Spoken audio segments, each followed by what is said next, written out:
Whoa, you're listening to a podcast hosted on the Podcast Matrix.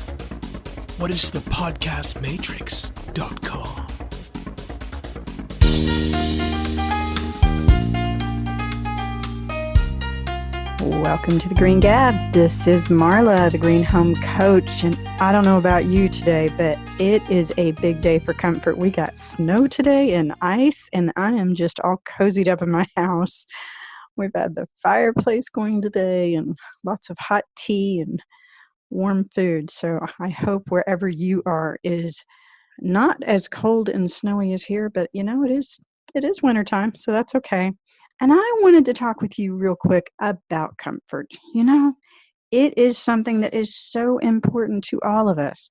Matter of fact, I even wrote in my book that comfort may be the only thing that all humans are looking for in a home. And like many things in life, comfort means something different to each of us. However, I do think our homes being comfortable does mean something kind of similar to most of us. And I think that's a place that's warm in the winter, cool in the summers or in the hotter days. If you're in the other hemisphere, swip those, please. And then it's a place that doesn't have a lot of drafts, a place that doesn't have a lot of extra humidity, and that makes our bodies and our morale feel good. And I don't know about you, but getting that right in my home sometimes can be a little tricky. So there's some things that you can do in your home that can improve this. And you don't have to have a brand new home or be remodeling your home in order to take advantage of a lot of these hints and tips and tricks. But it really kind of starts with just kind of the basics, honestly, and that's tightening up your home. And if you think about it, if you put on the best down coat you owned, but you didn't zip it up, it's not going to keep you very warm because the air is going to leak in through the open zipper. Well, a home can be just like that. So anywhere there are cracks or gaps or holes between the inside and the outside of the home are going to bring cold air in the winter, and that's when we notice it the most. It's also going to be a source of leaking that cold air out in the summer, so you're also going to be paying to air condition the outside too. But winter is when we really feel it the most, and that's when we feel a lot of the drafts, and the cold just gets into our bones more. But this is where weatherization, I know that's such a techie sounding thing, but weatherization is basically just tightening up your home and starting with that alone. A tube of caulk and a can of the right foam can be your best friend in filling in those holes. Because it's if there's a lot of holes in your home, they add up. And it can be the equivalent to leaving a window open or a door open. We all know how cold that can get. The other thing I've really found is there's all kinds of kind of gadgets, I guess, for lack of a better term, or items. I remember growing up that my grandmother always had what I called the draft duggie, but it was a long, thin roll that we could put at the bottom of the door to block the draft from coming in under the door. And if you haven't, or for some reason cannot improve the weather stripping or the sweep on the bottom of an exterior door, at least putting one of these draft doggies or a draft roll in. You can also put them at the sill of the window if you have a leaky window sill that you cannot seal or can't get to. These can at least improve it. The other trick I found that I used in my condo back in St. Louis was the heat shrink window films. I did not want to spend the money on storm windows, which are the best option if you don't want to replace your windows. Just install storm windows and good window coverings. But in addition to that, I did this shrink film. You apply it and then you shrink it with a hairdryer, and it really improved the comfort level in that condo. I had old leaky windows and we'd caulked, but that wasn't enough. There was a lot of cold just coming in through the windows themselves because the panes weren't well sealed and they were older windows. And a lot of times you just get air drafts off the cold difference if you have a lot of glass in a room. So sometimes just blocking that cold window glass, because the glass is going to get colder than the wall, just blocking that can really help to block the drafts. So in addition to caulk and seal, air seal it up, you can use window coverings, window film, draft rolls, or draft doggies as I like to call them. And then if you get a chance to get a little bit more into it, get yourself some weatherization stripping and seal up around the openings of windows and doors. Any place you can see daylight is air definitely coming in. But those are 5 quick tips to help you warm it up this winter and stay comfortable in your home. If you want to learn more about how to really dig in there and find some energy savings and comfort improvements for your home, listen on to the Home Detective episode with Kellye Markowski.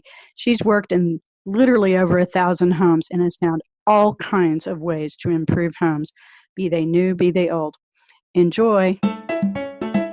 Being green is about more than saving on your electric bill or doing your part to protect natural resources. It is about getting a safe and healthier life for you and your family without sacrificing style, quality, or budget. This is a movement to provide all of us with clean air to breathe and water to drink, safe, healthy food to eat and places to live, and energy to run the places where we live, learn, play, and work. Your go-to information source for a healthier home and world, hosted by Marla Esser-Close, your green home coach. This is the Green Gab Podcast. Welcome to the Green Gab. Marla Esser here, the Green Home Coach, gabbing with Tony Pratt of the Sound Room. Hi, Marla. Good morning. Good morning. I know we're usually here in the afternoon. Yeah, we usually have lunch before we do this. I know, I missed that today. It's like I feel like we're just not, in our normal rhythm, I know. That's kind of our Zen time, but I'm really appreciative that everybody could get our extras recorded now so we can have some space to let life happen. That's a great thing about recording. It's a good thing Sam's here. Otherwise, I'd really be thrown off. I'd like to publicly recognize Sam. Kudos to Sam here at Shock City Studios, where we record our podcast. Part of the team. Part of the team make these podcasts happen. So thank you, man. Wouldn't be here without you. You're welcome. And just so you know, we are getting this in so you could have your little vacation. Yeah. Don't worry, you're welcome. So we've got in the studio today Kellye Markowski with Energy Smart Homes. I've known Kellye for a while. Good morning, Marla. And I'm so glad we've reconnected over the past few months. The cycle of how things go, right? Absolutely. I'm glad our paths have crossed again. I know. And here we are working together again. So it's great. I love it. I love it. I love it. Talk about what you do at Energy Smart Homes, and I love how you got here, so share that too, please. Currently, Energy Smart Homes is a residential energy auditing and commercial energy auditing consulting business, also providing project consulting. I work independently. Okay. I'm not working with an HVAC company or an insulating company, so I'm not promoting a specific product. When I walk into a home, it's an independent, unbiased look, and my goal is to help the customer reduce their energy, reduce their cost, and know the best course of action for their house. Now, when you say customer, are you really referring to the homeowner? Right, the homeowner or the true end user. Or a business owner. Or a business owner, right. Okay. Because, and I feel very passionate about that whole process because I think there is, while we're on information overload these days. Yeah. And folks try to take a stab at doing the right thing for their property, and they most often make mistakes. They put things out of order, or they choose the wrong course of action, and it costs them money. Right. They have to redo it. That's right. They end up having to redo it. I have a customer right now who brought me in because they have done a remodel on the second floor. It is 20 degrees hotter on a day like today. Wow. Their air conditioner never shuts off. And they made some mistakes about their HVAC choice, but they also have a number of issues with the thermal boundary of the property that were not addressed by the traditional contractor, right? The traditional contractor, he did his job. He did what he was trained to do, but he doesn't have that building science background. Right. And doesn't have that knowledge, that energy efficiency construction expertise. That's where I come in. Okay, so why does that matter? Because so now they're backtracking. They're going back and looking at this building and going, well, I'm 20 degrees hotter upstairs. My air conditioner never shuts off. I'm uncomfortable.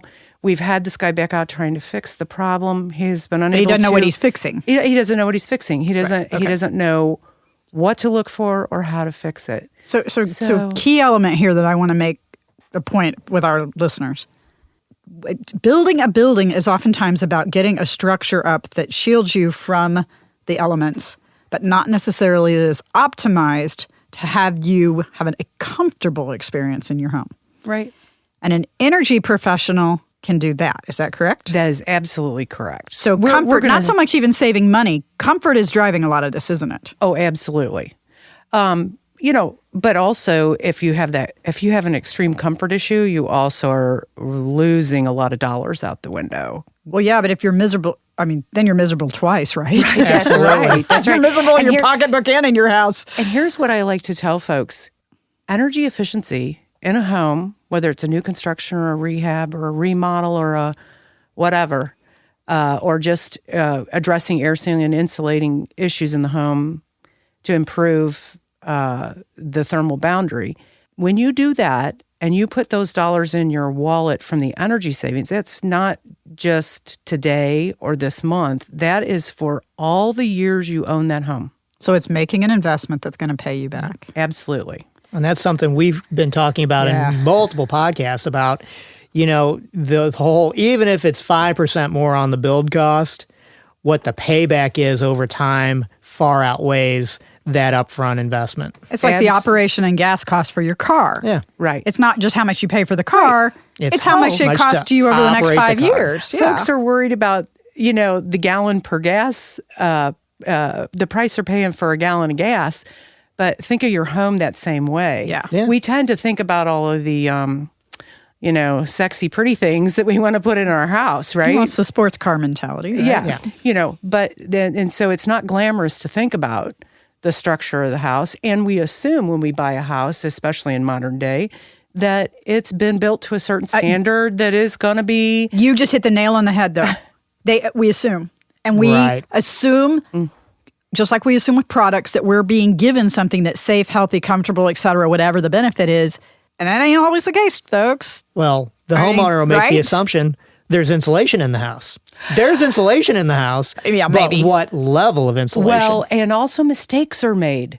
So let me backtrack a little bit and retract and talk about where I came from and how I got to this place in this industry. So I have an education background, a degree to teach, and right out of college, I went to work for an insurance company in which I was a construction estimator and large loss handler. So fires, floods, tornadoes, etc. And then after doing that for a few years, I went to the teaching industry. I taught for 18 years, 13 years at one school. Didn't you teach art? I taught art. and people think, how do these industries connect? Well, I've always had a passion for conserving and energy efficiency and that sort of thing. And I knew from my construction background as an insurance adjuster that I had the tools to look at a house and understand the construction. And I have the ability to teach and educate. And that's a big piece of what I do. And you have the creativity as an art teacher. Which involves problem solving. Yeah. Oh, I hadn't seen that all. That's perfect, yeah. And so when I decided to be in business for myself and did a little research, I put all the pieces of the puzzle together and said, hey, the piece that is missing is understanding the energy efficiency construction aspect of things. So I went back to school and became certified as a building analyst, shell envelope professional, and so I'm a building science expert. So shell envelope professional means that your expertise is in the building envelope, the walls, the roof, the basement, the slab, whatever protects the people from the outside. Correct. So so the expertise that I have is top to bottom and inside and out, not only the construction, but homeowner habit, major the appliances they have in the building, the HVAC system, the ductwork, everything about that structure and who resides in it and what happens in that building, the way the building performs, the way the people behave. So you're the technical side to what I'm educating and inspiring people to do with Green Home Coach. Absolutely. Yeah. And so my goal, being an independent energy auditor, and I am one of the few or maybe only one in all of St. Louis, my goal is to help customers reduce their energy bill, put dollars in their pocket, educate them, help them understand, the right choices to make for their house. Okay, hold that thought because we're coming back to that one. Okay.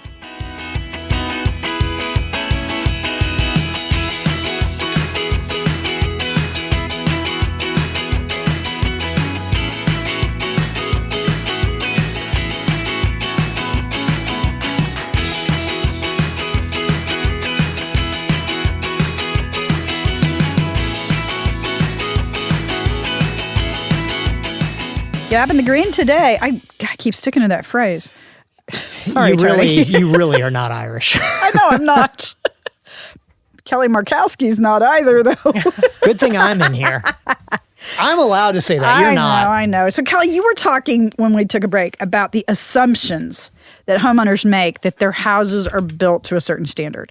And I run into this a lot, too. So let's dig into that a little. Yeah. So, I've, through the work that I've done over the last 6 years I've been in business, I've been in well over 1,500 homes because I have monitored. 1,500? Absolutely. Oh, my gosh. Actually, it's probably more than like 2,000. That is because I've worked a couple of different programs. I monitored the weatherization program. I did some work for Ameren, walked through energy audits and energy analysis. So I've 4 homes a day, 5 days a week for 4 years. I mean, I've really seen a lot of structures and a lot of problems. And so, for example, in a brand new home out in Wentzville, and I say new, maybe 4 years old, 5 years old, when I went up and inspected the attic, there was an entire bedroom that had no insulation over the bedroom. Another home that I peeked up in the attic, when I pushed away some insulation, this man had been complaining that right next to where this attic access was, that there was a hot spot and a cold spot, depending on the season. And he was baffled. Why do I have high energy bills and why do I have this problem?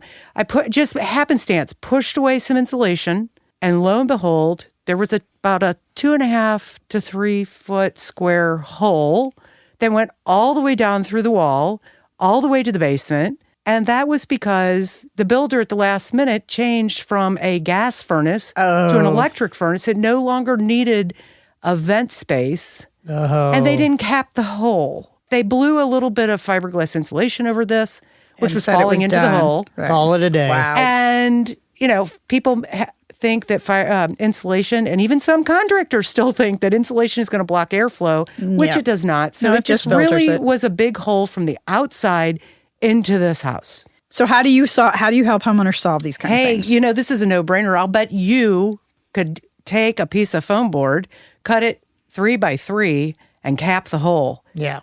You could pay a contractor to do it, and it's a relatively easy repair, right? But, so do you do the work, or do you help them find someone to do the work, or how do you? You analyze the problem. You give them the recommendation. The problem. Right. I have worked with folks to tell them how to do repairs. I've worked with their contractors to tell them how to do the repairs. I put their ducks in a row. Hey, this hole is a bigger problem than replacing all those windows that are double pane. And it's going to cost you a fraction. And it's going to solve your problem better. Absolutely. So do you work with remodelers and contractors to help them understand when they need to bring you in? Absolutely. How do you do that? So, again, when folks call me and say, I have a couple of calls right now where folks are getting ready to do a remodel project. They've heard about this energy audit thing and, hey, maybe I should check into this. And so that's, my job is to educate them. Hey, perfect, folks. This is exactly when you should bring in and have an energy assessment is prior to doing the work. It is far cheaper, far less aggravation, far better course of action to have that energy audit of your home prior to starting anything. So it's back to what we've been talking in some of our others. It's having the priorities and the plan. Absolutely. And then working it. Absolutely. Because, but if you have no plan, then you're just winging it. It's a sad story to look at a homeowner and say, well, you already did the remodel. You're having this problem. You've spent all these thousands of dollars. And guess what? You're going to have to spend a little more now because we're going to have to backtrack to fix this problem. And it's, at the end of the day, it's going to cost you a little bit more. But it'll be fixed. It's still to your benefit to do it. Yeah. But we could have addressed this ahead of time. And by the way, I also have the horror story of, people don't even think, like when they're replacing the siding in the windows. Well, that is a perfect time. If we're going to replace siding, let's address the thermal envelope, right? How leaky is this house? Okay, what do you mean by thermal envelope? So let's just explain it in a layperson. You think of your house as a box that surrounds you and protects you, floor, ceiling, walls. Right. That's the thermal envelope. So and your wall assembly. So there's because there's multiple things in a wall. It's not just 2x4s and drywall and siding. The traditional built home is, sticks and insulation, but they don't seal the holes, and they don't. The insulation is not, the best choice usually, and can have gaps and don't caulk the joints. Right. That's right. And so in my own home, I use my home as a test house. Yep. And when I became an auditor, I audited my home. I did the blower door test, which determines how leaky it is. I used the IR camera. I found out where the insulation was lacking. What's an IR camera? IR camera sees heat differences. The thermal camera. Thermal camera. Okay, cool. I call it the infrared IR camera, thermal camera. Show you same the hot thing. and the cold spots in your house, right? Right. And so you can see air movement, temperature differences of air movement. You can also see lack of insulation or where insulation has fallen away. Like if you so have it's like magic eyes to look inside the walls, it's right? like Ghostbusters. I like that. But you can be surprised at what you find. People that have cathedral ceilings often have problems. People that have story and a half, those can be a nightmare of a problem, costing you lots of dollars in comfort issues. But these things can be repaired relatively cheaply in the grand scheme of things, right? I think that's what throws most people. I think most people think, kind of the head in the sand attitude, what I don't know won't hurt me. Right. And if I can make one point from what I'm hearing from you, that's not the case, folks. These are addressable issues. They're not that hard to address, but you do, if you have an issue, you need to address it because you're never going to solve it just talking about it. But they're even easier to address, but they're even easier to address prior to doing the remodel or prior to doing the construction. That's the time to do it. Going back and trying to fix the problem on the back end, because then you're kind of retracing your steps, right? But it can be done if you need to. So at least that, not the best option. I agree. Yeah, absolutely. Okay, so what's another horror story? You got some good stories. Yeah, so,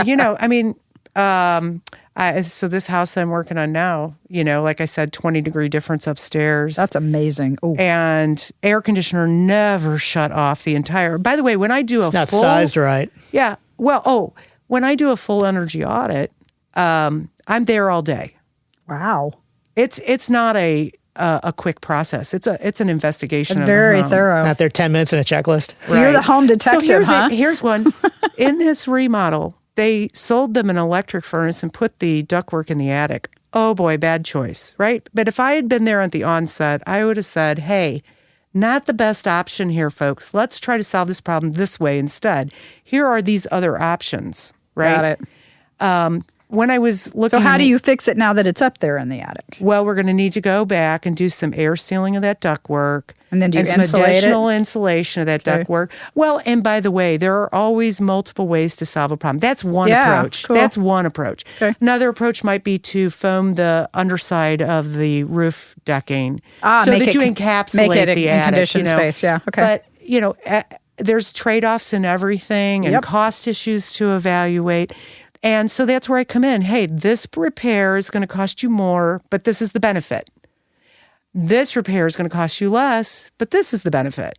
So, I'm your consultant I love the fact, though, that you come in and help people weigh the pros and cons. And I'm going to tell you, I haven't talked to a lot of energy professionals that quite approach it like you do. Everybody that I've talked to has amazing experience. But I love the way you come at it, and I'm being very particular here, but I like the way you come at it from the benefit side. Yeah, so, and there's no agenda either. Yeah. You're not pushing a particular product. My only agenda is to help folks. Right. Okay, period. That's a great place to take a break. I wish somebody would help me. There you go. Right. There you go. We'll be right back.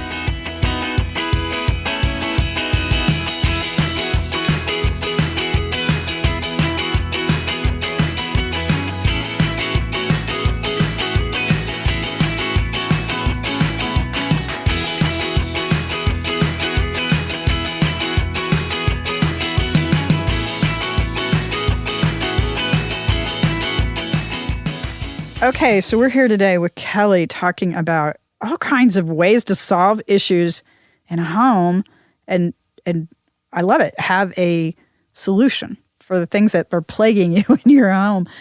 And on a certain topic here, we're on energy efficiency. I know, but but how many of the problems in a home revolve around energy efficiency and comfort? Some do, some others don't. A lot. But yeah, or holes in a wall might lead to moisture issues. So, I mean, there's a lot of things that can be found with an energy audit that may be contributing to your house not taking care of it. What was it we were talking about? The promise of your house. And this is a way to have your house fulfill its promises to take care of its residents, right? You want the residents to be safe and comfortable and healthy, and you want the structure to promote that kind of an environment. And addressing the issues that you find in a house is one way to do that. Right. You bring up another really extremely important issue, and that's health and safety, which an audit also involves. Yeah. It's a whole house approach. Just like we have holistic health for our bodies, you can help people have holistic health for their homes. Absolutely. And so I think women are ultimately concerned with health and safety of their families. I think everybody is, but women do seem to be really on target with that. And we have a rising epidemic of asthma in this country, and in large part, they attribute that to microbial growth, mold, and things in a air home. Quality. Yeah. Yeah. So you can have spaces in homes that are not properly ventilated. You can have a leaky house and have a room, like a bathroom or a basement, that's not properly ventilated, and then you have microbial growth or whatever. So I think I relate to, being a woman, I relate to women and what they want for their families and their homes is the bottom line. Do you typically find yourself working a lot of times with the women in a household? Absolutely.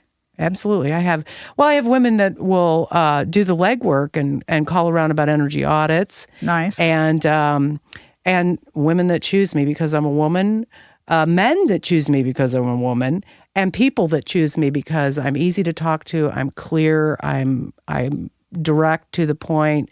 When I do a report on an energy audit, I say to folks, here, I'm giving you the report. I want you to take time to read over this. And then we're going to have a conversation and clarify anything that you don't understand or need direction on.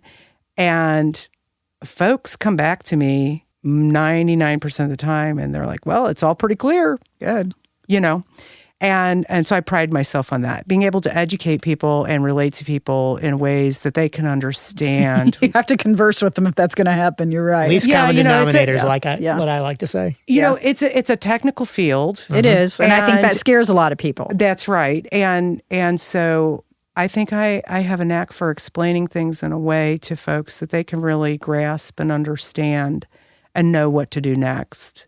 Well, and one of our goals with Green Gab is to really showcase to women and men, but women in particular, because so many women are the caretakers of their home, that there is a vast sea of resources available to you to improve your home and to make your home the kind of place you want it to be, so that it not only looks good, but it performs well.